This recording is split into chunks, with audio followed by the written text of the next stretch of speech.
This podcast may contain discussions of graphic violence, unsettling themes, supernatural phenomena, and other topics that some listeners may find disturbing or triggering. Listener discretion is advised. This podcast is intended for entertainment purposes only. The opinions expressed are simply those of the individual hosts and do not represent the profession of psychology or constitute professional advice. Welcome back to the Secret Passage podcast. I am your host, Dana Vespoli, and with me is my co-host, Shannon Rogers. That's me. Oh man, we are recording a little later than we normally do, but that's okay. With the case that we're doing, with the episode that we're doing, we're talking about the Idaho Four murder case that recently wrapped up. And there was just so much more information coming out with the lift of the gag order. So we just kept getting more and more and more information.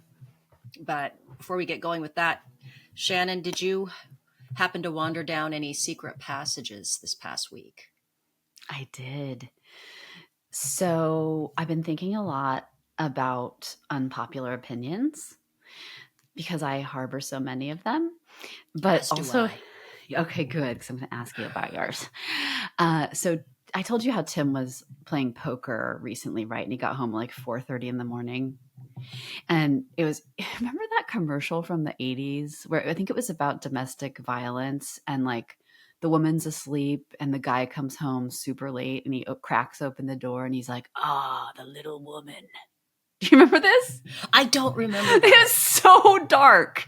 It was this commercial. And basically it was like alluding to something. He was going to do something Assault to her. perhaps. Or something. Sure. Or like, yeah. So anyway, that's what it was like. No, but he came home at 4:30 in the morning. It was like, whoa. But he had been playing poker with they named their little poker crew the Roy Boys. So I want to give a shout out to the Roy Boys. And it's like return on investment boys, something. Right. So they were playing poker, and then Tim and his friend Lucas got into this big argument about Sinners. Because Lucas was like, Sinners is the best movie. Oh my God, it's so good. And Tim did not like it at all. So they were arguing the whole night about it. And finally, at the very end, someone exploded and was like, shut up. And so he was telling me about that. And hi, Lucas. This is a shout out to Wookie. But so Lucas and Tim were fighting about it. Anyway, so Lucas is like, I still think it's the best movie ever. Truly. He's gonna Lucas, leave that in the comments. So anyway, we're thinking about that, and I realized like there's a show that I absolutely hate that people love. And have you seen it, Poker Face? I have not seen it. That's the one with Natasha Lyonne, right? So I love Natasha Lyonne as a human. Like, I think she's so cool and she has a cool voice and she has really cool hair and a cool style. But in this show, her character is so annoying. It's like Natasha Lyonne times 1,000. And she, it's like, it's got this weird sort of kitschy kind of vibe or something. And she's always kind of like, it's like she's got this attitude like it was guy, like just like kind That's of totally her, the way she sounds. Yeah. Hey. Yeah. So that's one of my unpopular opinions. I cannot stand that show. And I have many more, but I was curious if you have any TV shows or movies or things that everyone loves and Mm-hmm. I hate. Mm-hmm. Yes, there's one, and I actually got into an argument with someone about this movie, and it was the movie Y Tu Mama Tambien. Oh yeah, I hated that movie. It annoyed me so much. It was such a try-hard movie. I love Gael Garcia Bernal, like he's great in it, but it was just so like. It felt really lazy. Mm-hmm. And like there was so much that was so obvious. Like there, there's the telltale like death rattle that happens when the main actress, she's like, Oh yeah. oh, I wonder if she is going to die at the end. But Someone's I getting really, consumption. yeah, exactly. And then it's just like, oh, this summer they'll never forget, she made them men or whatever. It was just, it annoyed me. So there was that one. I thought it was dumb, beautiful looking. Mm-hmm. But I also feel like there's maybe not so much now, but there's a period of time when it seemed like people would conflate like a good looking movie with a good quality, good writing, good acting and all that. And so, yeah, there's that one. There's a ton where I'm like, am I the only one that fucking hates this or thinks this isn't good? Yeah. So that's mine. I'm trying to think of a TV show that everyone loves and I just can't get behind. I'm trying to think. I started watching Yellow Jackets. Ooh, it's supposed to be good. The first season is incredible. I can't get comfortable. But I feel like no one thought it through.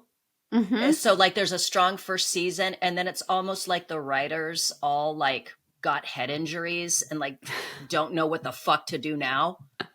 And so it's just a thing where I'm like, I'm not sure I'm supposed to be hating Shauna's character, but I kind of am. And then can we figure out what the fuck is going on in the wilderness? Is there a supernatural element or not? And then all this kind of weird thing, and then it got really camp. Mm-hmm. Like I felt like the first season was not campy at all. Like I was like, this is amazing. And this kind of meditation on female relationships and teenagers and coming out as gay. Like there's a lot going on. Mm-hmm. How does one move from that kind of trauma and navigate their way through the world now? Mm-hmm. All of this stuff. And then it just, it's like, it was up here and then it's like, shh. Yeah. So I started season 3 and I'm like, I don't know that I want to keep watching. It's gotten really comedic in a way that just doesn't feel, it's like a very different show now. Like it doesn't understand what it's doing. That's how I feel about Last of Us. Yeah. Oh, really? With The Last of Us? We gave up on the second season. Yeah. It just feels like it's going to turn into an annoying The Walking Dead forever zombie. Funny you should say that. The twins were mainly like one of my older twin was a huge Walking Dead fan. Mainly Rick Grimes, huge Rick Grimes fan. Oh, I know. That's cute. I know he quotes. What about Carl? He didn't like Carl. I'll ask him about Carl. But he said the same thing where like Walking Dead just shit the bed.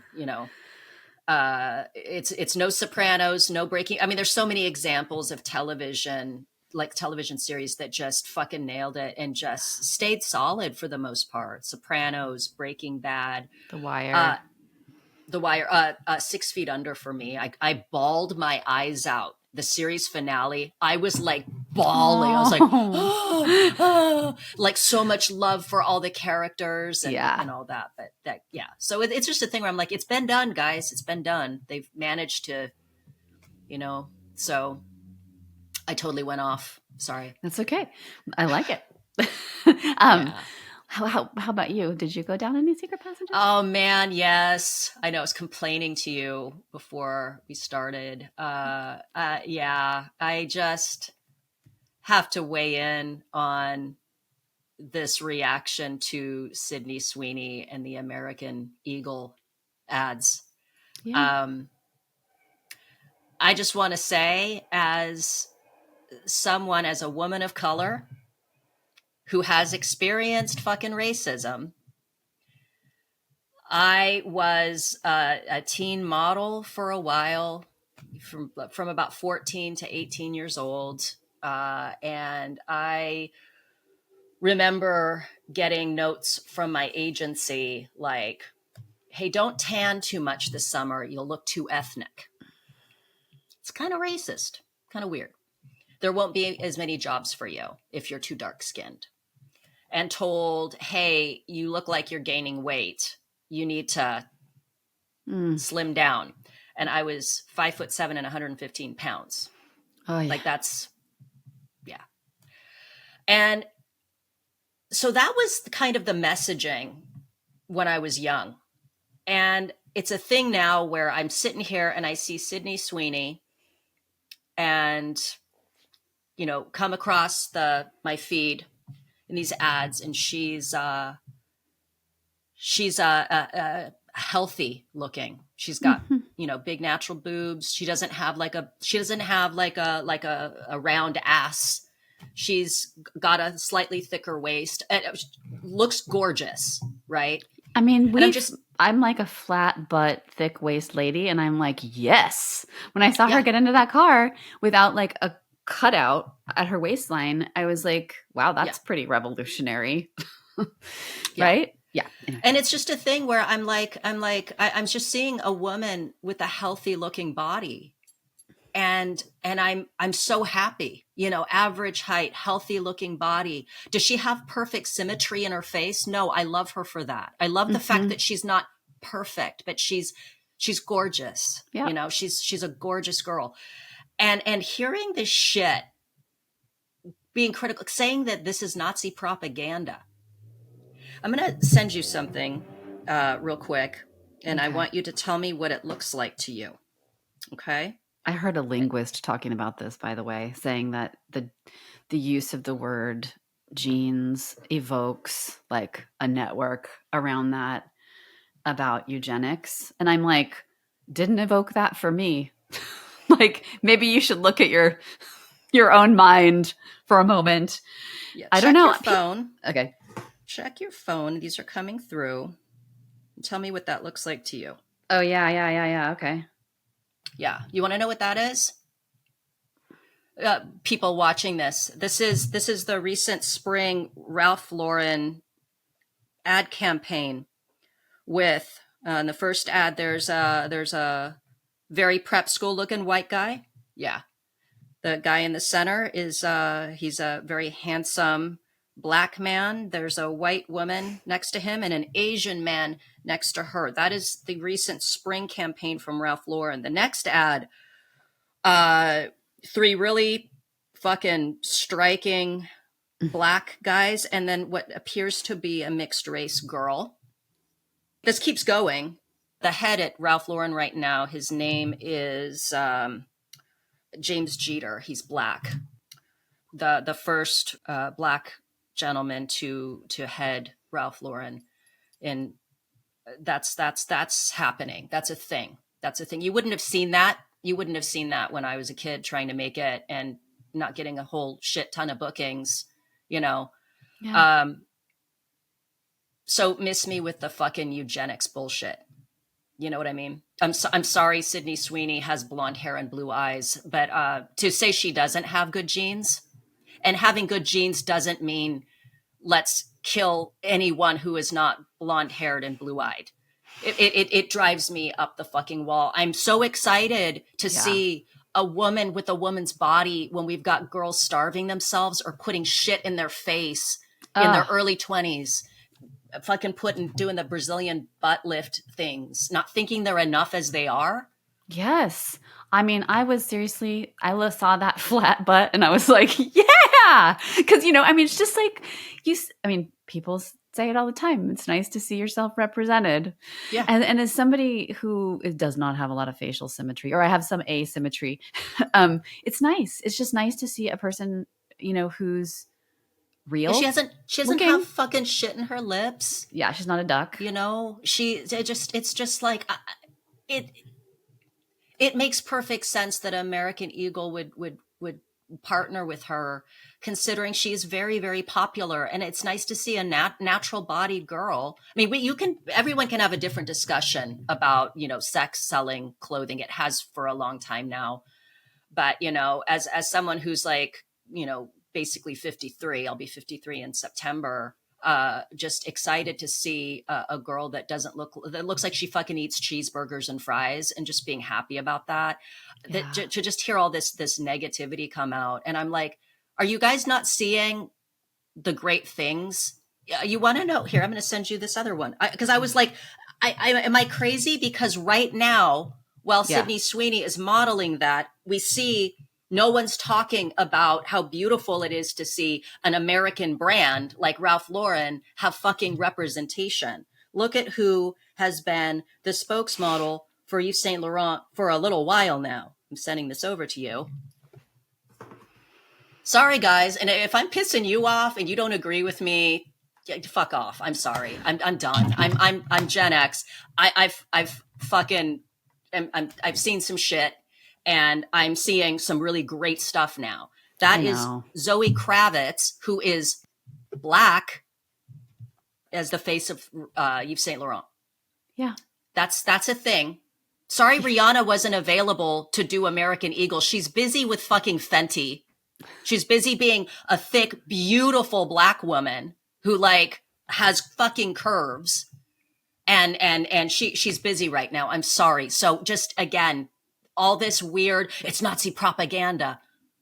Take several fucking seats. Go touch some grass. Take several seats. Some of us are thinking about real shit. Like, I don't know. Are we going to survive another fire because our reservoirs are still fucking empty here? Also, aliens are coming. You know that, right? Did you read that on the New York Post? Really? Oh, there's a scientist guy from Harvard that is saying there's this massive object that's like about to duck behind the sun in October, and there's a theory that it could be aliens. Do you think it's playing hide and seek with us? Maybe it's like we're behind the sun. It will be, and that's what they said. It'll take cover behind. I didn't read the whole article, but it's anyway. So right. But anyway, bigger guys, things to think about. Yeah, I'm just, if you want to go fucking cry about the fact that Sydney Sweeney has good genes and is partnered with American Eagle. Meanwhile, people seem to forget that she was called ugly by a Hollywood producer not that long ago. They were like, she's not even attractive. Poor Sydney Sweeney. She's just like, okay, you can't win. Make up your mind. I'm either like perfect Aryan race, beautiful, perfect woman, or I'm ugly. I know. Welcome to being a woman. Exactly. I mean, Pam Anderson. You can't fucking win. Yeah. Yeah. Pam Anderson was criticized for looking like a Barbie doll in the 90s. And now she's criticized because she won't put on a stitch of makeup because she's like, guys, I'm done. I'm happy with the way I look. And they're like, it's not good enough. Put on some eyeliner. But that haircut, though. Ugh. Yeah. Fuck off. Anyway, enough about that. Let's talk about Bryan Kohberger and the Idaho Four. Oh, shit. Yeah. I love it. Yeah. Bring it. Let's become shock jocks. Let's just like get on here and let it rip. It's a thing where I'm like, I can be really quiet. Like I can be quiet about shit, or but I'm too old to just like, I don't know. I feel like it's such a disservice when we finally have a girl who's of average height with a healthy body. It's not a stick that also isn't pumped full of silicone and Botox. No disrespect to anyone who does that. I went through my Botox phase. I could probably stand some more, but I can't justify the cost. But it's nice that young women can see someone who just is natural.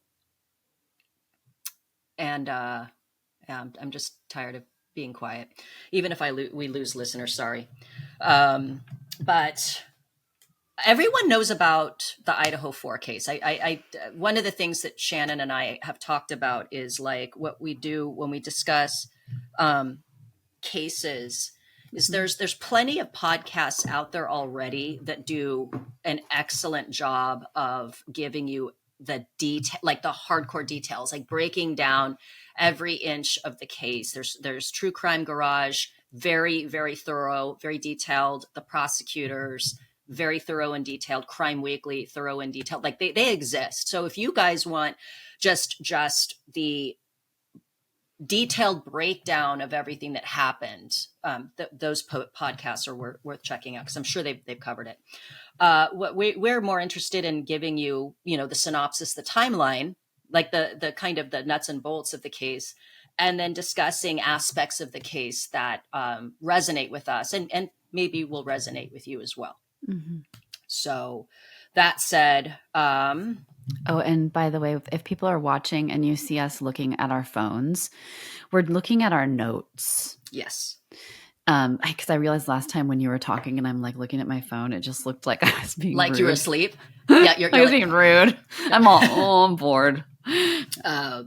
yeah. So the Idaho college murders occurred November 13th of 2022 in Moscow, Idaho.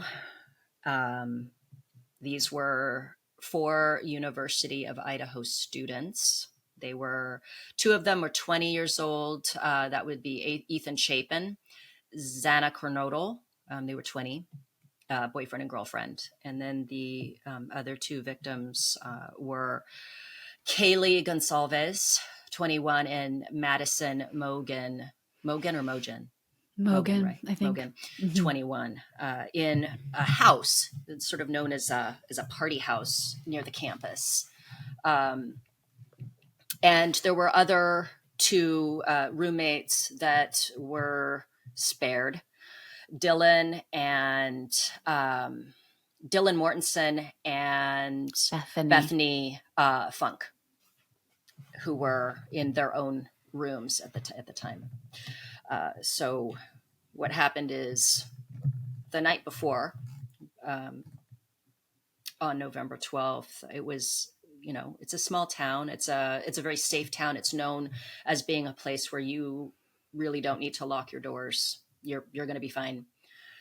And wasn't it 1122 Kings Road? Mm-hmm. The Kings Road house. Mm-hmm. I may have the house number wrong. It no longer exists now. They tore it down.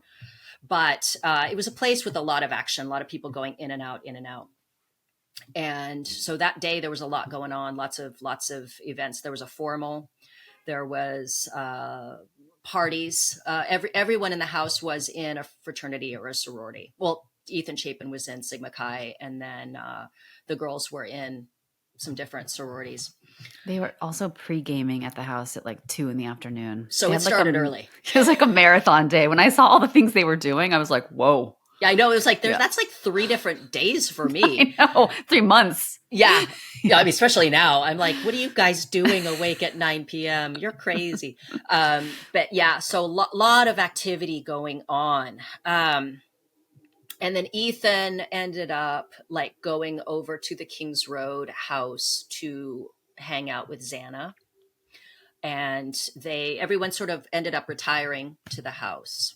And there's some the viral video of Madison and Kaylee at the food truck, at the town food truck to get some snacks to take home. And so everyone ended up at the house.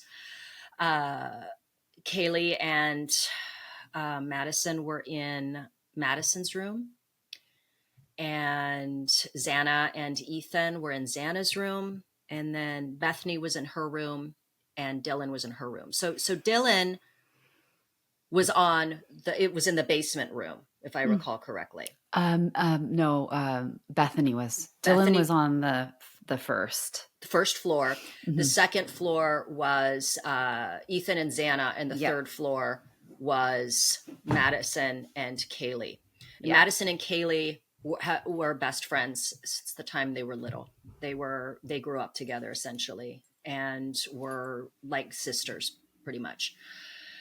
And I read this book, this James Patterson book. I thought there was a co-author. His name stands out because I'm most familiar with it, but he goes into a lot of detail about the individual students and their families, and it makes it just all the more heartbreaking because we know intellectually these are people with entire histories and lives and relationships, hopes and dreams, all of that. Then hearing some of their backstories, especially Xana, I really just felt so especially drawn to Xana because she had a challenging upbringing and like really just made a place for herself at University of Idaho. And her relationship with Ethan was it was incredibly sweet. And Ethan and his family were just amazing people. Yeah. But at around, it showed the the investigation into what unfolded revealed that Xana was awake. I think everyone else was asleep. It's worth mentioning that especially Bethany and Dylan. Well, Dylan mainly had been drinking. I think they all had, but Dylan, They were all drinking. yeah, and Dylan was pretty wasted. Yeah, I think so. And Xana got, well, yeah. I was going to say, talk about the food delivery thing. Yeah. So she was active on TikTok. She was active on her phone.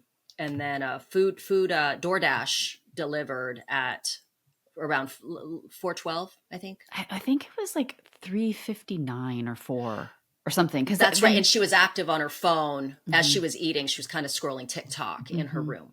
Mm-hmm. So then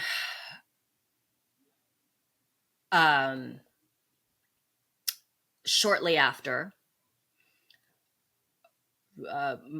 Dylan in her room heard noises. So she was in and out of what it seems like kind of like a weird, blurry alcohol fueled kind of like sleep where you're kind of coming in and out of consciousness, and she could hear sounds, and she heard some whimpering, crying, and she heard a voice say, "It's okay. I'm going to help you," or "I'm here to help you." Something weird like that, going in and out of sleep. And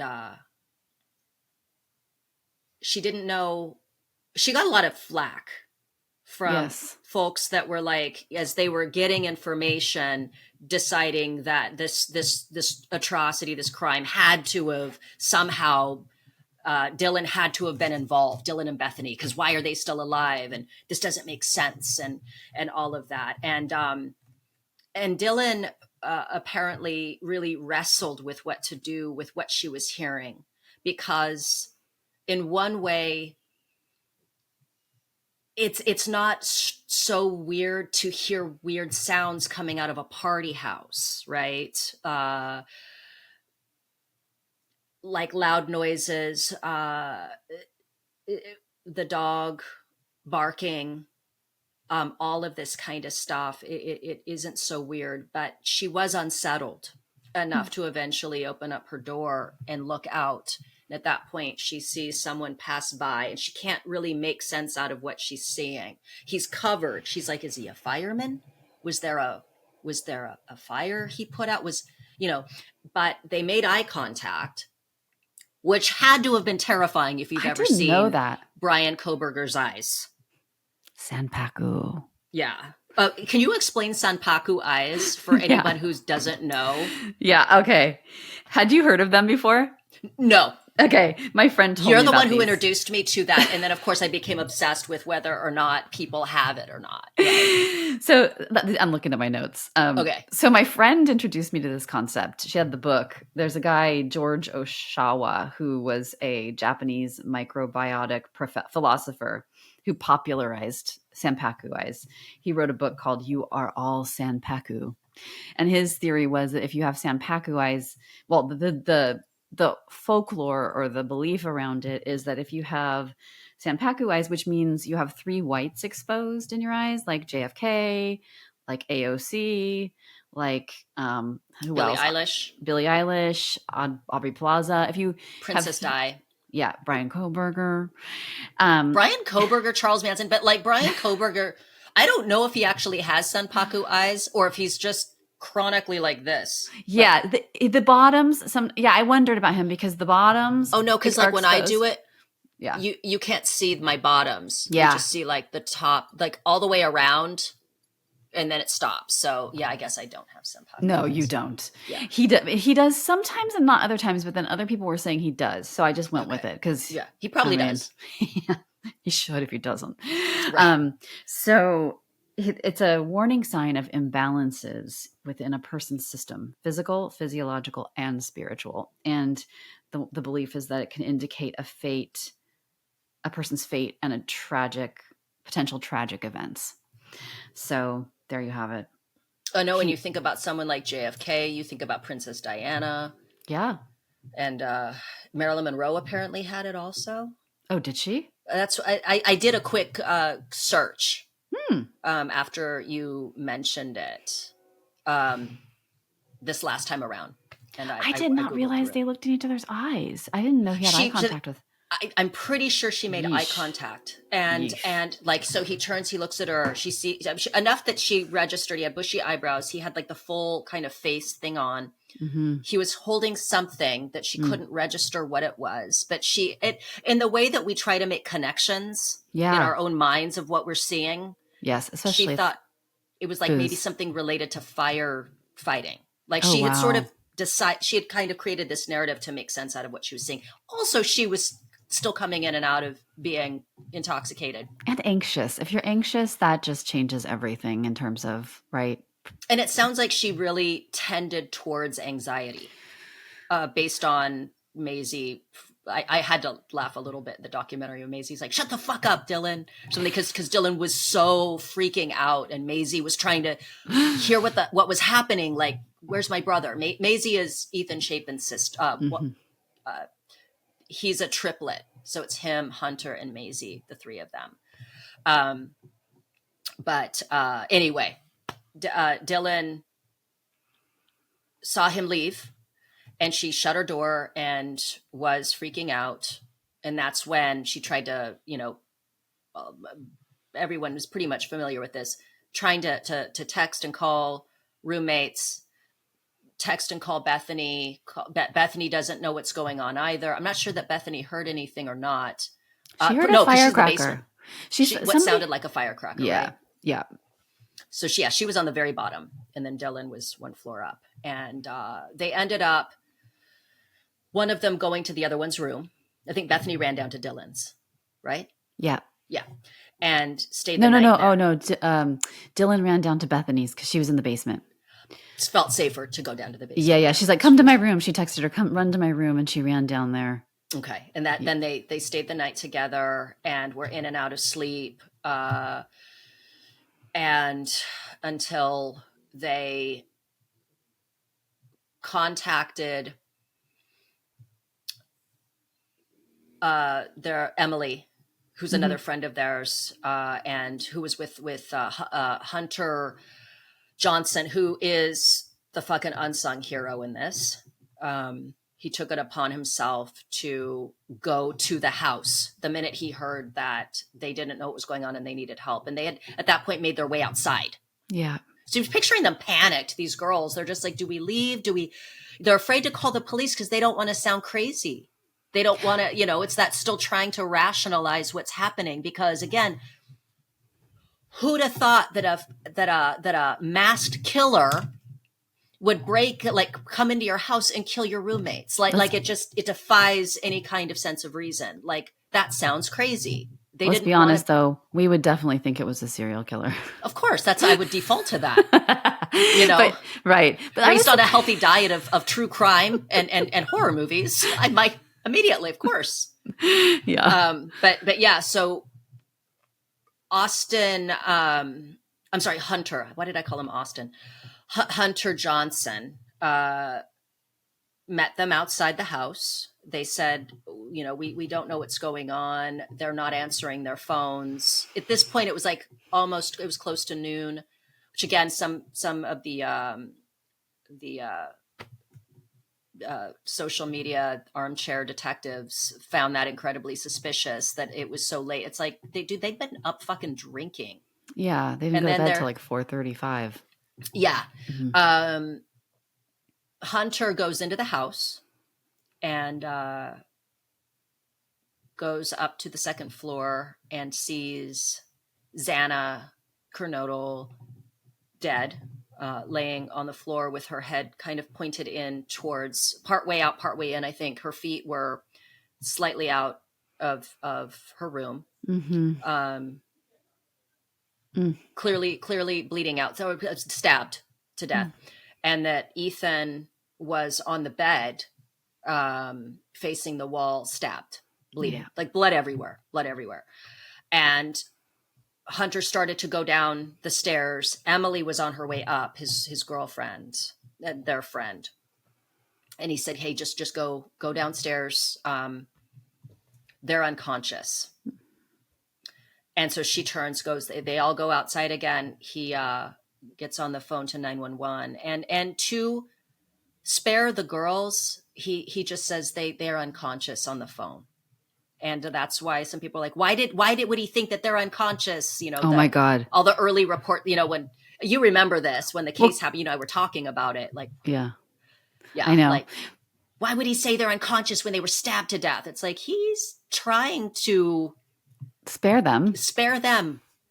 Can we talk about the 911 operator? Sure. Do you remember this person? God, I love the 911 calls. Like, she's like, what's your emergency? And she's all, is she breathing? She's all, is she breathing? You could hear the disdain in her voice, or just like, yeah. But once they said that they weren't breathing, she perked up a bit and was a little more helpful, but you could tell she was really annoyed that they were passing the phone around to different people during the call. Yeah. Granted, that's got to be frustrating when you're just trying to get information. But yeah, once that happened. So, Hunter Johnson also had grabbed a knife out of the kitchen after seeing Xana and Ethan. He did not go up to see about Kaylee and Madison because I think, of course, he's afraid. Moving forward, Hunter couldn't barely talk after. Like by the end, by the time that Kaylee but that Hunter's that Ethan Chapin's family, made the drive, they immediately started driving. Alerts were going out from University of Idaho to the students to shelter in place, to lock their doors, all this kind of thing. And the school also opened up rooms at the local Best Western for the students living at the Kings Road house, and then other ones as well, to stay at the hotel, and for the families as well. Mm-hmm. And one thing that stood out to me in the book was how Stacy Chapin, Ethan's mother, just with this family, I looked into a little more about how they're coping, mm-hmm. and what their, I guess, attitude was about the plea agreement that, of course, is a source of conflict for folks following the case, and of course for the Gonzalez family and all that. But but Stacy Chapin, just despite her loss, despite losing one of her beloved children, took it upon herself to make sure that everyone else was okay. Made sure they had enough to eat, that they had enough blankets, that they were being comforted. This woman who lost her child was doing this. I just was like, man, if I could have had, man, that family that's a family to be proud of. That's a family that you would want for yourself, for others. Just, they're good people, man. You can tell she and her husband, they raised good kids. And that was the other heartbreaking thing, is when they dropped their kids off, all three of them went to University of Idaho because they're all triplets, all the same age. She was driving home with her husband, and they were like, hey, we did it. We raised good kids. We did it. Yeah. They were so happy, so proud of their children. Their children were so close to each other, doing well in life. Like all of that. Ethan was just a good dude, and he was so good to Xana, such a good balance for her and her life. And that that they were robbed of this in the most brutal way possible. And despite that, this mom is just making sure that everyone has a mother that night. Absolutely. Yeah. And that's what Hunter said. Hunter said that he was surprised they were taking care of them that night. And she even said, she goes, well, what else was that? I mean, it sort of, for her, it only made sense that she did this. Of course I did that. Of course I did. She's a mother. It every kind of sense of the word. She was a mother. What people needed a mom. Maisie was also, did you remember the part how Ethan went to a function with Maisie that night as and as her like date or something. And then they went to a party afterward, and he was texting her, but she was asleep. And he was like, come out, come with us, come hang out with us. She missed all the texts. And then he signed off with, I love you. And she said, and when she said it, she's like, you know, and we don't say that to each other. Yes. I know. I know. Yeah, dude, I'm telling you, I was reading again. The book is absolutely worth reading. You really get to know. We lose sight with these cases when they happen. Mm-hmm. We lose sight of the humanity of the people involved because they become. We're a culture that really looks at everything as entertainment, unfortunately, and as a story. Yeah. And we lose sight of the fact that these, these were people, and there still are people living, Dylan and Bethany and Maisie and these guys and Hunter Johnson and Hunter Chapin. There's two Hunters. Hunter Chapin is one of the triplets, and then there's Hunter Johnson. I would get their names mixed up sometimes, but yeah, I'm like reading the book, and I was like, yeah. So we know that, without getting too far into the minutia of the case, Sheath was found. Bryan Kohberger was the suspect. He was apprehended. He's a PhD student in criminology at Washington State, Pennsylvania native, and was from the get, when information came out about him, he was very, very, very odd fellow, very strange. It's funny because in the book, if we were doing a drinking game and reading the James Patterson book I read, and you said, take a shot, Dana, every time James Patterson describes Bryan Kohberger's bulging eyes, I would be in the hospital getting my stomach pumped. It was like bulging eyes, bulging eyes, bulging eyes. I'm like, James, bro, you're a writer. Number one, his eyes don't actually bulge. They're just wide open. But also menacing eyes, staring eyes. Sanpaku eyes. Frightening eyes, large eyes. I don't know, but it was like bulging eyes, bulging. I'm like, he's not a frog. Like that just makes it sound like he's like got Marty Feldman eyes. He's all. I'm like he's just his eyes are menacing. Bulging just sort of like makes it sound like you're like choking him, and he's like, yeah. But so that was just minor detail there. But we know he pled guilty, and he is spending the rest of his life behind bars. But the things that stood out to me, Shannon, because I remember when this broke. Yeah. And one of the things you and I described was that there is like this Wes Craven slasher movie element to it. There is a component that stands out. You have good-looking college students, sorority girls, one fraternity brother.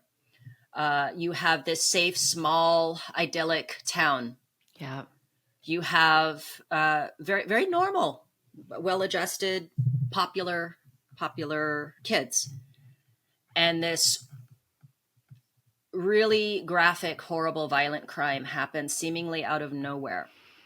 And so it captured the imagination, I think, of the people. Because when folks are like, what is it? What's the phenomenon around this case? Why do people care so much? It's like, well, one, we're a generation raised on movies with this as a plot point. Yeah. Yeah. There's also something that I think resonates when bad things happen to people like that. Mm-hmm. Mm-hmm. How safe am I? Right? Yeah. This wasn't supposed to happen. They weren't in Oakland. In Oakland, exactly. They weren't in New York. They weren't hitchhiking. They weren't doing drugs late at night in a questionable part of town, like a warehouse rave situation. They were in a place where you were supposed to be able to just safely wander from house to house, doors unlocked, parents feeling good about their kids going to college in a safe small town. Nothing happened there. Yeah. I think that's part of it as well. And with that, there is also this aspect where I feel like when something like this breaks in a period of time we're in, where we're so oversaturated, we talk about it all the time, like media oversaturation, is we kind of take possession of these very true events and we co-opt them and we make stories out of them to amuse ourselves. Like the folks that decided that they should dox Hunter Johnson because they were sure that he was up to something because he didn't have the type of reaction they felt was normal. Yeah, our poor grub truck guy too. Yeah. The guy that like, as it turned out, was kind of friendly with the girls. Yeah. Like, yeah, that they're trying to find him. They're convinced that he must be at fault. And then, of course, Dylan and Bethany living in the house. They're still getting it. You know, people are still critiquing them and, judging their choices. And anyway. Yeah, it reminds me of, those people that are like, well, here's what I would have done in that situation if my friends were being murdered. I wouldn't have done that. I would have done X, Y, and Z. It's like the people watching the UFC. Well, see what he did wrong. Yeah. What he did wrong there is this. What I would have done, the dude fucking eating chicken wings, can't walk to the fridge without being out of breath. What I would have done is this. Yeah. Oh, please tell me. Yeah, you've got it figured out. It's all very Roman Colosseum. I mean, it's all very like watching a public hanging. There's that element of like, excitement around getting the information. Like I'm thinking now, just not even about the general public, but about like the amateur journalists on social media who would go out to the sites and who would, point fingers at different people, and all for clicks and likes and exposure for them. Maybe some genuine curiosity, maybe some, whatever reporters have when they're kind of going after the story, that sort of like, maybe there's some of that in there, but it seemed like opportunistic for a lot of these people who were making this a way to have a platform and ruining people's lives in the process. Hunter and what, Emily? Is it Emily? Emily, his girlfriend. Yeah, Emily and Hunter, like their whole relationship with social media sounds like it's changed. And they're very private. Their lives were totally derailed for a while. I don't think people really think about the human cost. No. Of that kind of reporting. Mm-hmm. No. Mm-hmm. It reminds me, we always go back to this. I mean, I've brought this up a few times with some of our episodes, but it brings to mind the Susan Sontag's both her books on photography and regarding the pain of others, and the way that we view images and information, and how the question is, does it create compassion and empathy in us, or is it, you've used this expression before, where it's compassion fatigue? You get so burnt out on seeing tragedy after tragedy that it just stops affecting you. Oh yeah, this goes into our amygdala conversation about like how the news and that kind of reporting is designed to poke your amygdala to make you angry or scared. Right. And then so it is exhausting. Right. Yeah. So it's like, that is because that's where we get our clicks. We're either going to piss you off, which is why I sometimes get just frustrated and angry, just seeing other people frustrated and angry online. Yeah. Or scare you, which is what happens whenever anyone says, we're due for another earthquake. And I'm like, stop. Or aliens are coming. I saw that one. Aliens are coming. Yeah. It's like, it's so we're either frightened or we're enraged. And it's interesting because that is essentially, when you look at like a sociopath or a psychopath, they Mm-hmm. can really only ever feel either frightened for their own safety or angry.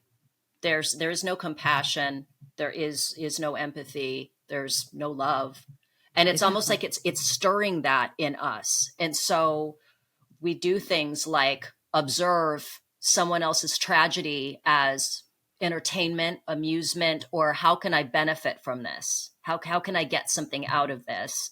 Yeah. And also it brings that out in the viewer. And then they do things like, write mean comments on posts, or threaten people, or harass poor uh, Kaylee Gonzalez's mother. Oh, I know. I heard about that. Ugh. Yeah, they won't let it. It's funny to them. It's amusing, and usually the reason for, like, when someone is just mean, this goes back to us on and on, because it's so relevant to everything now with social media. When I'll look at the comments, like someone is putting on like a pretty dress or has done her hair, and there's a comment, "You're ugly." Ugh. It's a And what's that for, right? It's to see how she reacts. It's also like, yeah, it's funny because we talked about the parallel process, kind of like there's a psychopathic event, and then you have all the psychopaths coming out of the woodwork. Like their inner psychopath shows up because we have anonymity, right? We don't have to be responsible for what we say. It doesn't have any consequences socially to say what we want to, And right, I think some people, there is a sadistic glee in harming someone with your words online, right? Right. You feel powerful. You feel, I don't know. I feel like in some ways people feel divorced from themselves, like their usual social selves. They're kind of like in that context creates, it pulls for bad behavior because there aren't really that many contingencies on your behavior, right? Like, what's the punishment for that? The reward is people laugh, right? You get lots of reinforcement for being a dick online, but what are the consequences especially if you have an anonymous account? So yeah, it's like, oof, it is psychopathic the way people behave. Mm-hmm. Yeah, it's I think about how, when a killer, like a Ted Bundy, is like, torturing a woman, and seeing her reaction, it is to gauge her reaction. A lot of times when people torture, and they talk about it with, early signs of a serial killer is like torture of animals, and it's to see the reaction, to see pain and fear.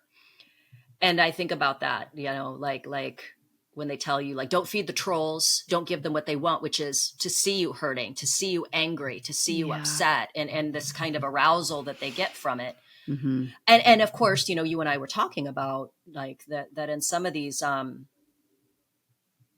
there are these online accounts that are, praising Bryan Kohberger, like thinking that he is the bee's knees for doing this. They deserved it. These girls deserved it. All hail the king, Bryan Kohberger. And then of course you got some of these women that think he's he's hot and they want to be with him. Ugh. And so this reaction coming out, and it's frightening to see. Although I was wondering, I was going to ask you, we see these reactions, Mm-hmm. these guys that are holding him up as somehow some kind of like he's a martyr now, right? For the cause. But that this goes to the question of what makes someone a Bryan Kohberger, what made Bryan Kohberger the way that he is, and is going into, let's say, a Reddit thread or a forum and worshiping him. Mm-hmm.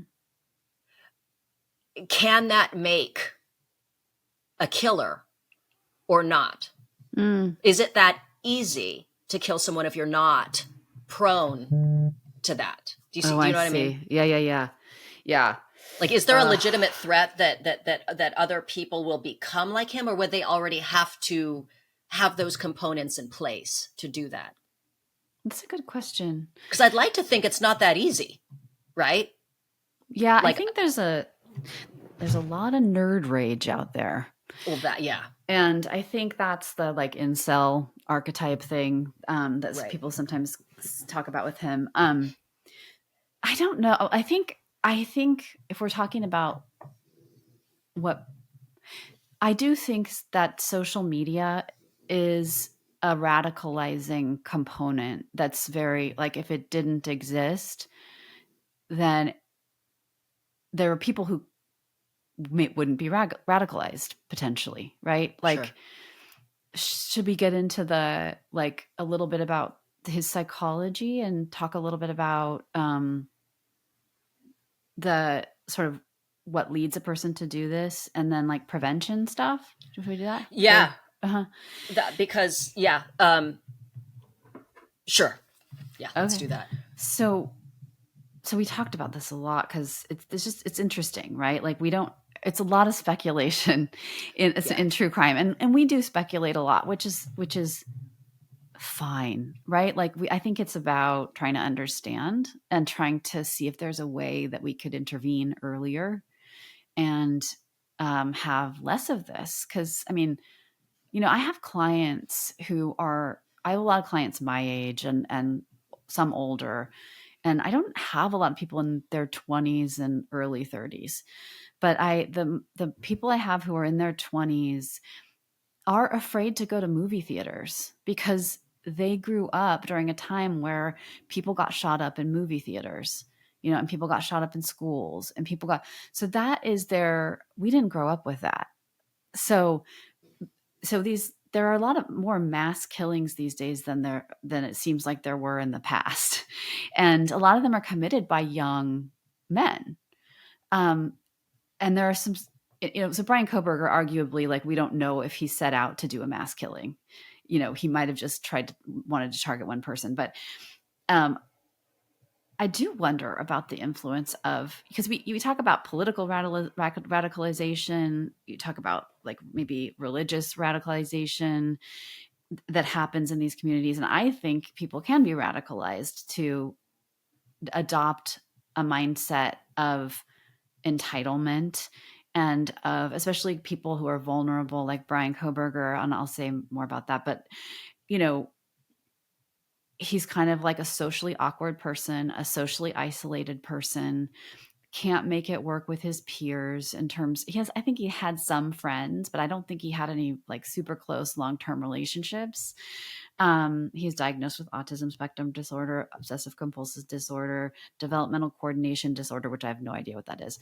But you can imagine, like, if you think about mirroring, right? Like we go through the world and we see ourselves through other people's eyes. So if people look at you with contempt and disdain and confusion and disgust, or they're creeped out by you, that, right? You get that. And you start to form this image of yourself, right? Like he was a chubby, overweight kid. Pretty significantly. Like apparently he, if the book is accurate with this, he was a good like 100 pounds overweight, which is significant. Yes. And which had to have been hard. Totally. So you have this person who is terribly isolated, feels like a weirdo probably, and goes online and meets a bunch of other people who, you think about like holding the problem as me, like I'm the problem. I have, shame about who I am. I know that people are creeped out by me. I can tell by how they respond to me. I've had clients come into my practice saying this stuff to me, and it's sad, because nobody wants to feel that way. So they go to these communities online, like the sort of incel communities or whatever communities he was part of. And it's a bunch of angry, socially isolated, feeling, that black pill ideology of like, you know, giving up, like nature is what it is, and I'm on the losing end of this stick because of the equation, because I live in this culture. And so they flip it from there's something wrong with me to the problem is outside of me. It's women. And anger feels good, right? You're no longer in that like I'm a piece of crap place. You're like, oh no, actually I'm entitled to sex. I'm entitled to relationships. I'm entitled to these things, and women are the problem. And then there's this like glorification. There's like they even do like body count stuff where they're like, oh yeah, Elliot Rodger had this many, and I want to go out and kill. And they share their fantasies about going out and killing a bunch of women.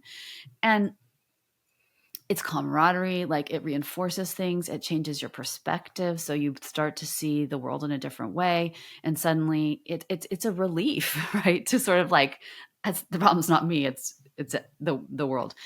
And so I think without that, I mean, you know, if there was no landing place with like a toxic, distorted ideology that was being promoted by a bunch of other people who share your experience emotionally, and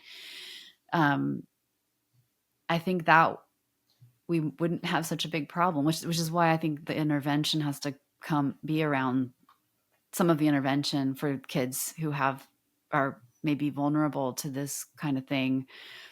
It has to really center around human connection and you know, getting real human connection and having real relationships in the real world versus going online to these communities to get that.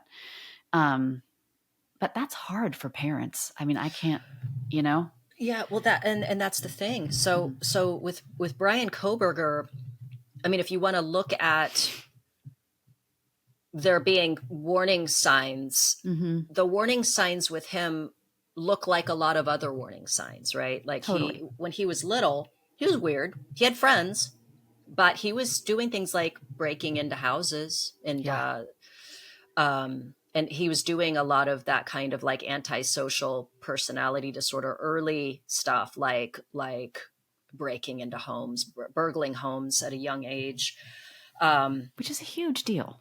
Which is, yeah, it's huge. And then later on, he, you know, his dad, you see his parents his parents are still kind of mysterious. I wonder if we'll ever learn anything about them, because I mean, his childhood stuff, the only information I could find was in the book.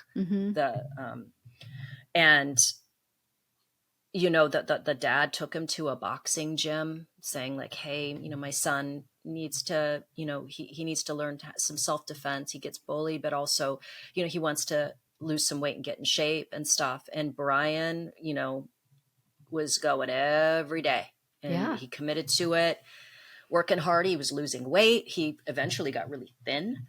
But he was committed to that. He would show up and, you know, and do his thing. And I guess some of the people at the gym were like, oh, hey, Bryan, like they were supportive of him. And then he had a bad influence friend that he started doing heroin with. So he had a heroin problem, and then he was stealing to kind of feed his habit. And do you remember how old he was when he was doing the heroin and stealing to feed the habit? I don't remember. Teenager. Okay. He was a teen. That's like big stuff. That's like part of the diagnostic criteria for. He was shooting it up too. Oh, like I didn't know. That's wild when you're shooting. I don't know if he started out shooting it, but it points to this very nihilistic bent that, I mean, you're going to see. I don't think there's a single serial killer that doesn't have that kind of that nihilistic bent to them, where that it's sort of like they, you know, they don't value life clearly, but that also means they don't really value their own. Right there. But yeah, I just assumed he was like snorting it or smoking it or something. I don't know if you could smoke heroin. Can you smoke heroin? God, you can. You can. Okay. Yeah, I just assumed that was a thing. But he wore long sleeves to hide his track marks and stuff. So like they had signs, right? Big signs, because they knew he had a heroin addiction. They put him in rehab. He did well. He got off heroin. He clearly did well enough to be in a PhD program at the end, you know, when all is said and done. But that's the thing where it's like, Mm-hmm. so like maybe, just maybe, the parents are, they're wringing their hands about their child who is, very, very odd. Mm-hmm. But like, what came first, right? Was he odd because he was bullied? Or was he bullied because he was odd? Was he It's bullied because he was an overweight kid? Did he turn to heroin and a bad influence friend because of the fact that he had a tough go of it as like a little kid? And then suddenly, okay, he's still a little odd, but now he's in a master's program. Now he got a letter of recommendation to a really solid PhD program from this like world renowned professor and author, the one that wrote the book on Oh, BTK. Ramsland. Ramsland, Yeah. she writes him a shining, glowing letter of recommendation to this PhD program. And now, as his parents, I'd be like, oh, whew, wow, so glad he's doing well now.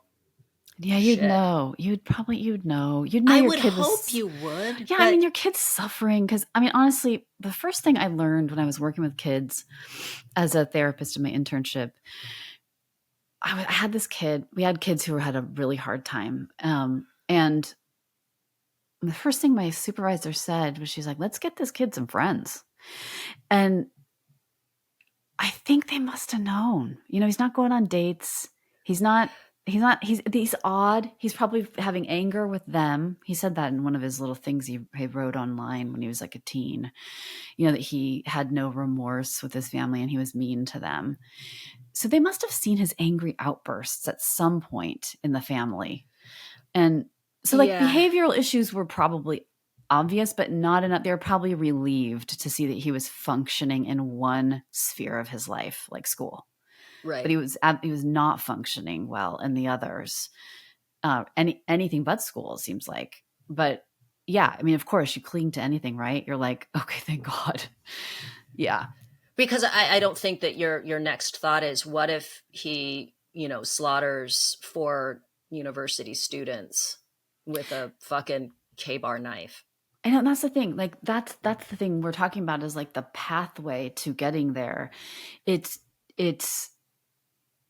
I guess the question is like, well, even born psychopaths don't end up doing this kind of stuff all the time. And that's a huge, but he had deficits in his social functioning. And rather than teach him how to function better socially, or whether they be motivated to learn how to function better socially, he went on these communities and, made the problem someone else.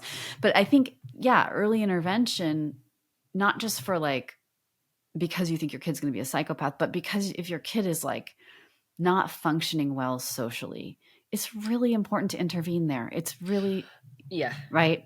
No, and that's the thing, I understand, and with the best of intentions, I'm sure his dad like walked him into that boxing gym and but like, in addition to helping him feel better about himself as far as like his physical body, and to be able to protect himself from bullies, he needed therapy bad. Like, he needed counseling. He needed to be able to open up to somebody that has no skin in the game, right? Isn't a parent, isn't a friend, isn't a peer or even a teacher, but someone who is there to talk to him about, confidentially, about whatever it is he wants to talk about. Yeah, there's a therapist I know who is on the autism spectrum, and he did a training once in one of my internships, and he came in and I was struck by something he said. He's like, the best thing you can do for a kid who has autism or is on the autism spectrum is introduce them to an adult on the autism spectrum. And I wonder if maybe he wasn't diagnosed for a long time. I was about to ask, Yeah. did you find any information about when he was diagnosed with it? Because it's very possible that they never even, because he was. Yeah. It's generation. Sometimes it's that well, he was 28. I mean, now he's 28, I believe. I'm not sure. He's in his 20s. Okay. He's in his 20s. But but it could be that they yeah. they didn't know that he was. They never saw anything that indicated to them that he might need it. But a therapist might be able to figure it out. And he clearly needed a therapist, being bullied and having a tough go of it, to the point that his father wanted him to learn self-defense, you know? Yes. Yeah. So Yeah. it's Ugh. it's a tough one, because also I saw someone post about how, the red flags were there in how he was treating the women in the program that he was a teaching assistant for at Washington State, that he was really dismissive, to the point where it disturbed the female students enough that they were reporting him for being incredibly, just clearly misogynistic towards them. And this one woman is like, well, that's a red flag right there. And I'm like, that he's going to be a killer? Yeah. I mean, he's a pig. Yeah, he's an asshole. Yeah. But if if there's plenty of misogynistic assholes I've encountered that I'm sure didn't go on to murder people. Oh, yeah. So I don't know that would be the red flag. I see what you're saying. Yeah. Like, because people are going back in reviewing and right. It's interesting. I think about some people I've met in my life, who I've spent time with them and immediately been like, holy shit. Like the hairs on the back of my neck stand up. Like, this person is a psychopath, and that's, I don't know that we can always tell. I don't know that we can always tell that what someone's going to do, but it's interesting, because as soon as the cops got his car, they got the car, and they went through the list of people who had his car, and then they found him based on that. And they looked at him, they looked at his profile, and they kind of thought, this is our guy. and because I think he presents as that, like, right? Because so people were skeeved out by him. Sure. And found him generally to be really creepy, argumentative. He's not just a sad, isolated guy. He's not a Jeffrey Dahmer. Yeah. He had anger. He had all the stuff, the haughty attitude, the power trips he had with his students, writing those like paragraphs long critiques of their work. And he could keep it together for school, but he couldn't keep it together as a teacher. In a position, because it required human interaction. Exactly. And right. Yeah, it's like your slip is showing, buddy. But yeah. So, but right. And there are a lot of people going back and being like, oh, you should have, but I think he could easily have gone under the radar, and he did for a long time in a lot of contexts. So that's a good point. Yeah. That's the thing. It's like, if you're going to make that a red flag, it's a red flag about him being a douche, but I don't necessarily think that was the clue. Yeah. That he was going to kill people. And like, save for, I mean, the only solution, it seems, to hoping to prevent future murderers like this, it's honestly advice for anyone who is going through a hard time, which is, getting help for your kid, right? Getting help for your kid that is struggling, if that's the thing that's going to lead them to do this. But then we're also assuming that this murderous rampage he went on was because he never had female attention from the types of girls that he wanted. We don't know that. Like, do you know what I'm saying? Imagine he ends up with a girlfriend. Is that going to stop him? It might have. I mean, I you really think so? I really think that these kinds of, I think the social isolation piece and the lack of intimate relationships, and like, I think about BTK, who was harboring all these sexual fantasies, and it just feels different. I don't know for sure, but it feels different to me. It feels like an Elliot Rodger versus a BTK. Like, or like a like the the original Night Richard Stalker. Ramirez. Yeah, or the original Night Stalker, Gotcha. what's his name? The Golden State Killer. Yeah, the Golden State Killer. So like where they're fitting in and they've got a family and they're like whatever, but they've got these fantasies that they want to act out, and they're split in that way. They can go out and do it. His more feels like, pointed, pointed, like just one direction. And like a narrower focus. Well, yeah. And also about nerd rage, basically. Like also about like entitlement, grandiosity, power.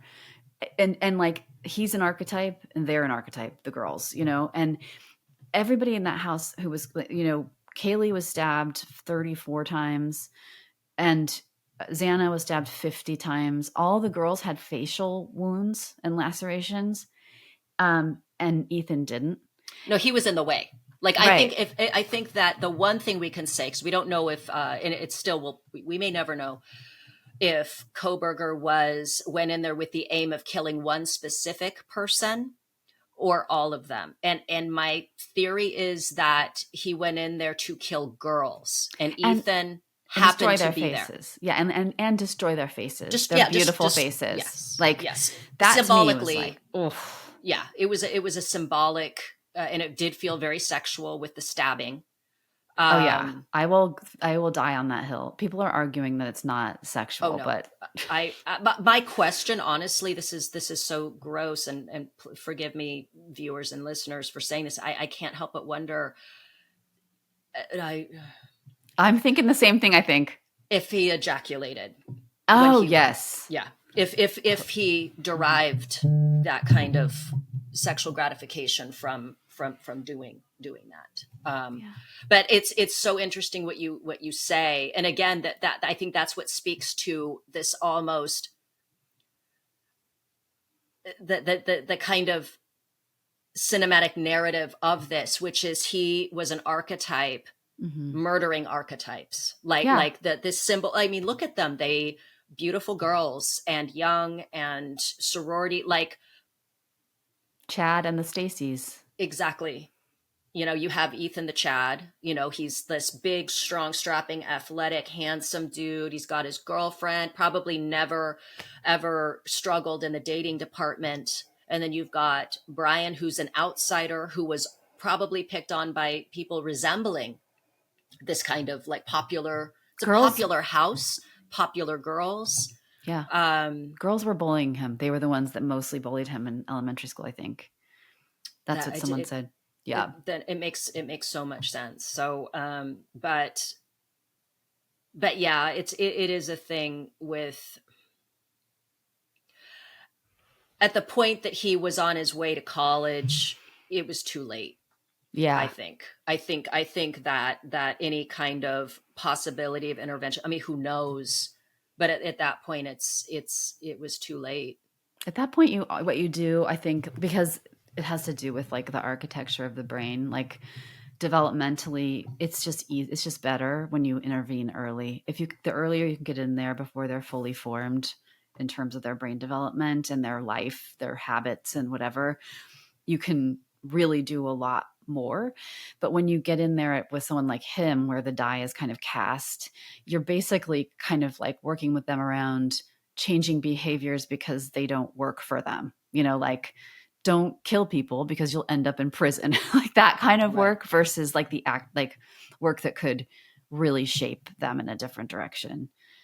Which is why I think social isolation and bullying and that kind of thing is like, if you can't get your kid to go to therapy as a parent, then you should go to therapy and you should learn strategies to work with your kid around those issues, because it's it stays with people forever, right? It's like when you're forming your sense of self, there are people, you were bullied. Yeah. I mean, it's just awful. I still have nightmares about stuff. And sometimes like I will have fantasies of going back in time and like being myself with my brain now in my like 12-year-old body and just standing up for myself. Yeah. It doesn't fucking go away. And I don't think I probably got it as bad as Bryan. Well, who knows? He also was operating with a on the spectrum, and who knows what else, obsessive compulsive disorder, all these things that like his brain was probably never quieted. And then add to that this visual kind of snow. torment. What's the just for everybody, just to describe what visual snow is? So visual snow would drive me crazy. It's like tinnitus. I know people say tinnitus, but I refuse. Tinnitus. I say tinnitus too. Yes. So I'm like, okay, good. I also say turmeric and February. I do too, because that's how it's spelled. Yes. Tim makes fun of me. So right. So he had visual snow, which is freaking infuriating. And he wrote on this forum about it, and it's, you see snow in your vision all the time. Like TV static almost? Yeah, like TV static. Okay. Like, bzz, and I don't know if it comes and, I mean, I know it comes and goes. I know people can have it sometimes and not other times, but it was maddening for him. And some people just accept it and can deal with it, but he really was disturbed by this. So you have that irritant going constantly, right? You already have his high-strung, rigid OCD kinds of behaviors, obsessive thinking. He was tormented, it seems like, just absolutely tormented from the inside and the outside, and did not learn that there was something that he could be doing that could make his life better, I think. I don't think he ever, and maybe he's a psychopath, maybe he's a born psychopath, and he just like had that too going for him. I wonder, like you had pointed out and stuff, and which a lot of you, like listeners, viewers may already know this, but not all psycho killers are murderers. Like not all sociopaths are killers. Not all psychopaths are killers. And we've talked about this before. You find a lot of psychopaths a lot of psychopaths are CEOs, surgeons, pilots. It's essentially just an absence, that you don't, and a lot of them are parents that don't go on and murder their kids or wives or abuse them. Like, so it could be that even being a born psychopath, had there been some sort of early intervention, not again, because his parents didn't have a crystal ball and could anticipate what would happen, but just some sort of early intervention for the shit he was dealing with at an early age. Yeah. Perhaps maybe it wouldn't have got him away from being a psychopath, but it could have helped him find a coping mechanism that would allow him to at least have some kind of a relief of whatever it was that was like constantly churning on in his head, giving him like tools to manage and eventually to have a friend group, maybe be able to date, find a way in the world to do like more pro-social kinds of behaviors, and, sure. And like it's funny, as you're talking, I'm like, we all have this. Like we all have a mind that is insane, that produces thoughts all the time that we have no control of, right? And memories, and fear is like our default mode, I think, as humans, and that's evolutionary. And to live in a different way requires a lot of skill and effort and practice. And he's dealing with what we all are dealing with on a different level, right, with different, different amygdala. Maybe they have feelings, psychopaths, but they just don't have the same degree of feelings. They can feel lonely, they can feel angry, but they might, there might be some rigidity, but yeah, it's exactly what you're saying. It's like, so if you can take a kid and you can connect them with what's important to them, like I mentioned before, my consultant once worked with a client who was a sociopath, but they knew that, and they knew they wanted a normal life, quote unquote normal life. They wanted a family, they wanted kids, and what they were doing in their life was not getting that for them, and they had to learn the skill of empathy, and they had to practice empathy, and they had to learn what that was. And it's a cognitive emotional process, but they can have cognitive empathy, and right, an awareness of what empathy is, even if that doesn't come naturally to them. They can recognize that. Yes. It reminds me a little bit of Dexter. Yes, if exactly. you've ever gotten into Dexter. His dad could have shaped him not to be a killer, I think. I would But then we wouldn't have had an amazing fucking series. Okay. Exactly. Yeah. No. Yeah. But like you see him being like, ooh, what does a person do in a situation like this? And then he models the behavior. Yeah, and this isn't to say that who knows, right? We'll never know if Bryan, if there had been early intervention. Again, this isn't a thing where parents need to go like, if I don't, like, I need to do something so that I don't eventually have a serial killer child or whatever. But it's just, okay, there's clearly these issues, which there were clear issues. Absolutely. And they were helping him. Yeah. But he needed fucking counseling. He needed a therapist. He needed a therapist who could maybe have sussed out some things. Oh, you know what? I think your kid should be screened for autism, to see if he's on the spectrum, and then go from there. Again, I don't want to feel like I'm not saying that we're know-it-alls and that this would have fixed him or that his parents didn't care. I think they cared. I mean, It seems that they did because his sisters seem to be functioning just fine. But it's when we talk about how, and the compelling thing about cases like this is like, understanding it, but also what are things we could do if there was a way to prevent something like this? And I think about along these lines, I don't know if you've ever seen the TED Talk from Sue Klebold, who was Dylan Klebold's mom, one of the Columbine kids. And I have an enormous amount of compassion for this woman, man. Like, I think about this with Bryan Kohberger's parents too, which is that the victims, holy fucking shit. I think it goes without saying. But imagine you're the parent of the person who destroyed lives. Horrible. Like I think there's that picture of Bryan Kohberger's mom sobbing at his sentencing, and I'm like, I don't know why she's crying. I mean, I do, right? But like, she lost her son. Absolutely. She lost her son probably a long time ago. But in that moment, like, what do you do? I raised a murderer. Yeah. And Sue Klebold, she's doing her TED Talk, and I think it's a TED Talk that every parent should see, because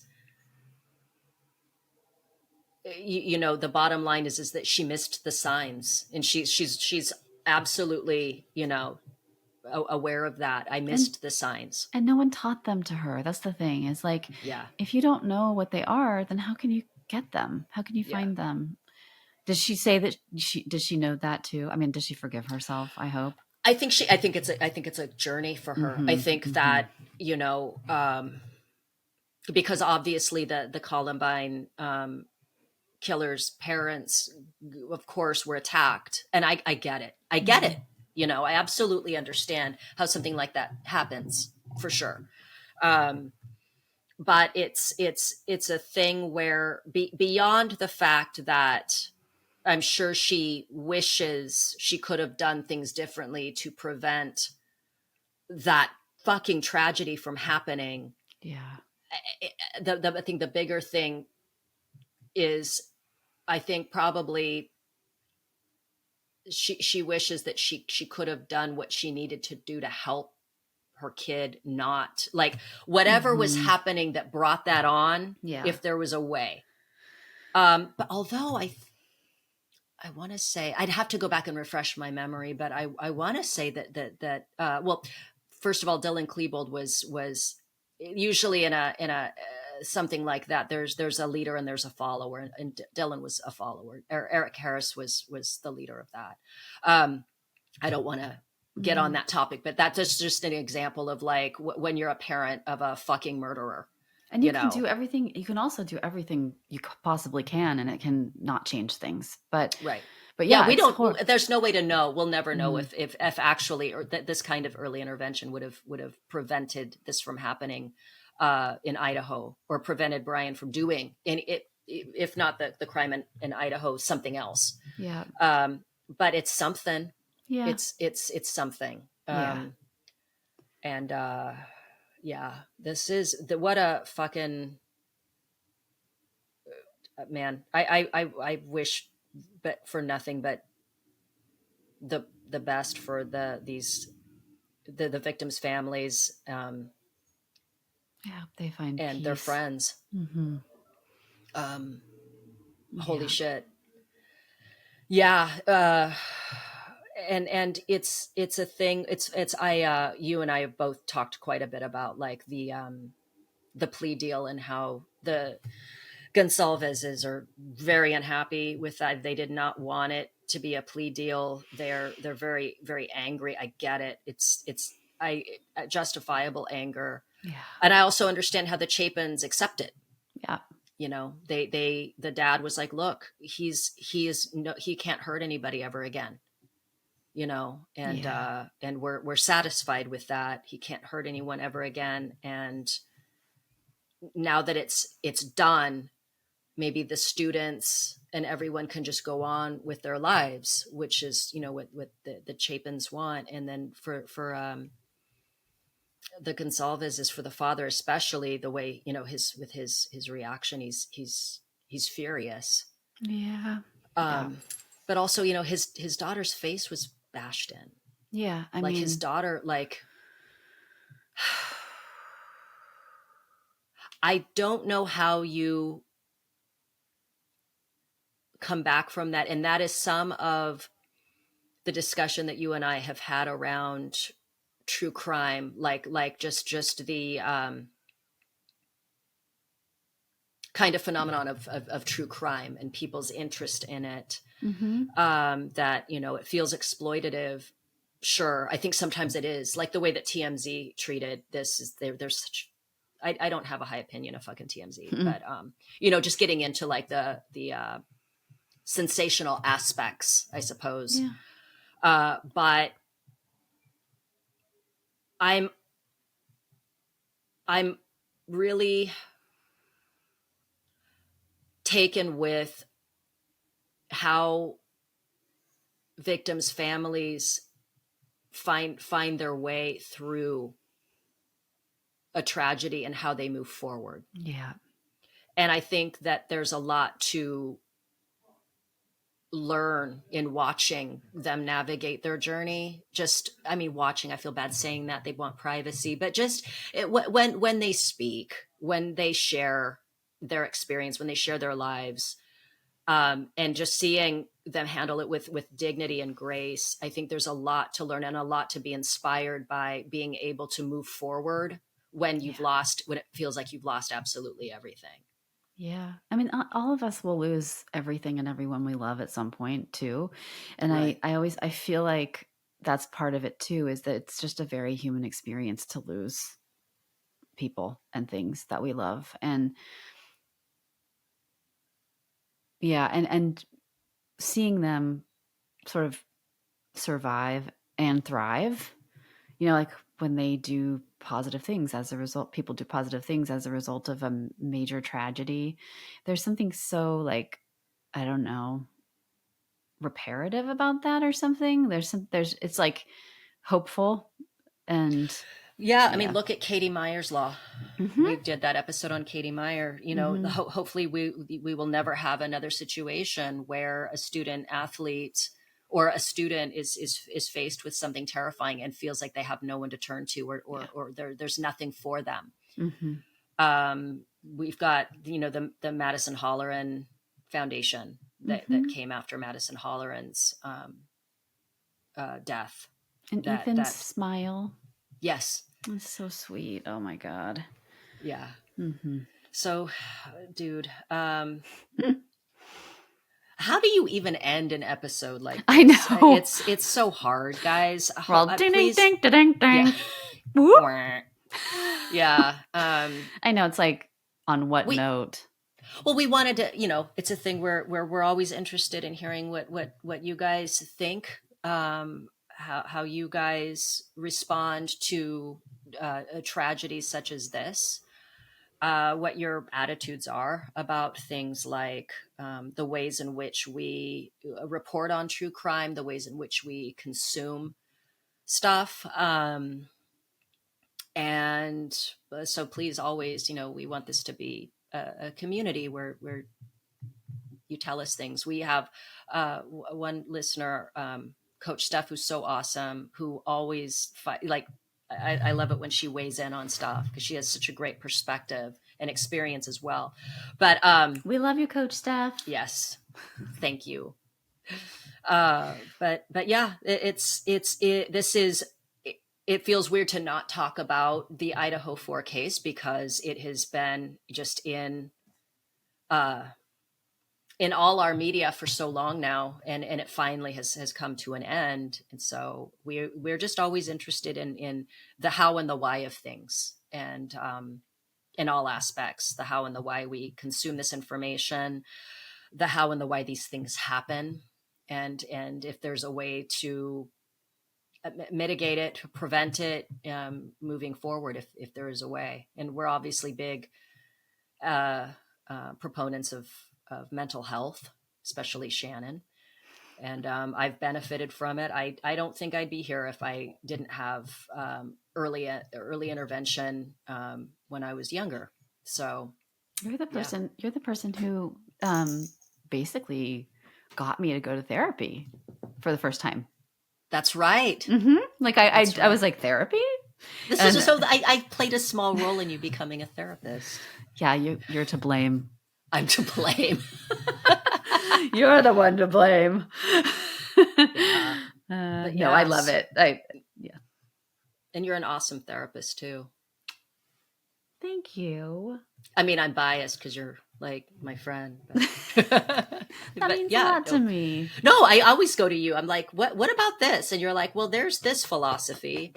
Poochie, come on up. I think you could be a therapist, but I feel like I would just always be anxious about my clients. Let's end on our nonprofit note. Yes.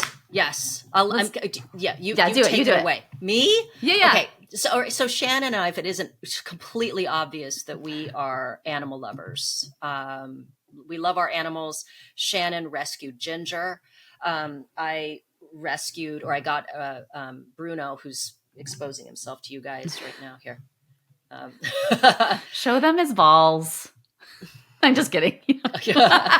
But he's from a rescue, and we love animals, and we're trying to think of what we could do with our love of animals, and the fact that the gentleman that was fostering Bruno, I talk to him pretty regularly, and he'll send me pictures of different, I mean, it's mostly Frenchies that he works with, because there is such a crisis with French bulldogs being overbred and then dumped. But really any dog, but he'll reach out to me. And I was saying, like, man, if there was only something we could do. And so Shannon and I realized that what if we started a nonprofit where we help support fosters? Obviously we encourage people to adopt, don't shop, but we also support fosters, because a lot of times folks will want to foster, but they don't have the means. They think, well, I'd love to, but it's expensive. There's dog food, there's bedding, there's toys, there's all kinds of stuff.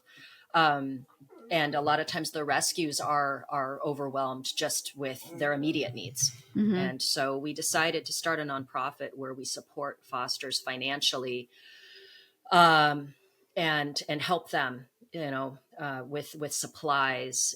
At present, I usually will pull together supplies and take them to this guy, Mike, who's amazing. He's such a loving dude.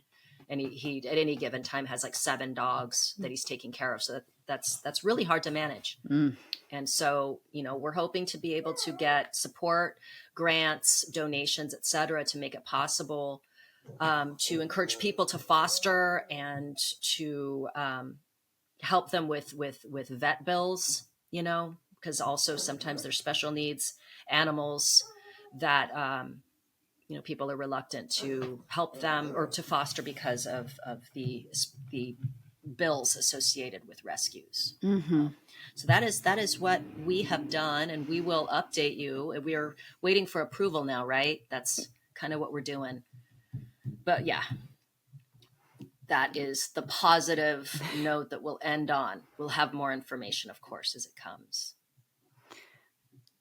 So follow us on Instagram. follow us on Instagram at Secret Passage Podcast, on X at Secret Pass Pod, and TikTok now.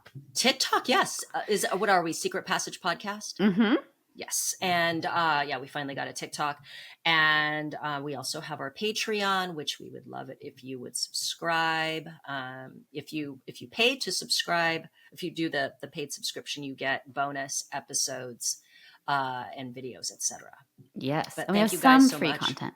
Oh, yeah, there's some free content yeah. too. If you guys just want to, join but not pay, whatever, Yeah, but thank you guys as always for listening. Thanks for listening. We'll see you next time. Bye. Bye.